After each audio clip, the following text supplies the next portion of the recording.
Puis là, je me dis, bah, malgré les tests que je suis en train de faire, en fait, j'arrive pas forcément à retranscrire ce que je veux. Les rotations, les positions sont vraiment très bizarres. Parce que là, donc si je l'oriente à 90, je suis parfaitement horizontal. Mais suffit que je la déplace un tout petit peu, que du coup, l'angle est quand même assez prononcé, d'accord?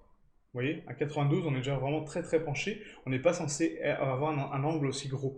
Et ça, pourquoi? Parce qu'on est en train de générer la texture, d'accord? Donc on la génère par rapport au monde. Là, si je veux la générer proprement par rapport à cet objet, qu'est-ce que je dois faire? Je dois la raccorder dans objet. C'est l'objet qui va m'indiquer la taille et la position de mes rotations et de ma texture.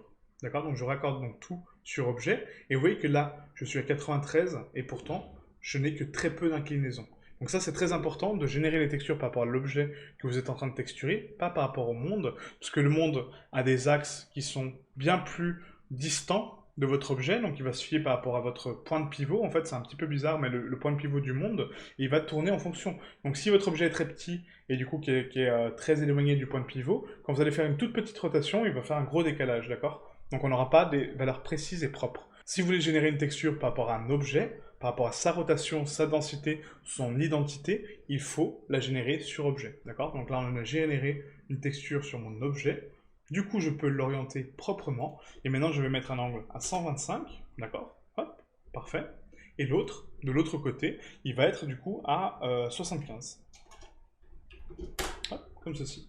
Donc là, ça me permet, vous voyez, de créer des stries quand même beaucoup plus propres et du coup d'avoir une meilleure densité. Donc maintenant, à moi de régler la valeur que je veux ici. Donc là, on va remettre 5.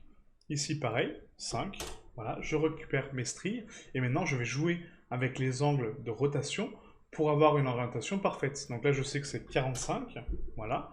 Et là, ça va être, 135 normalement. Voilà. Et là, je sais que j'ai une orientation propre et une densité identique et une symétrie parfaite de la texture.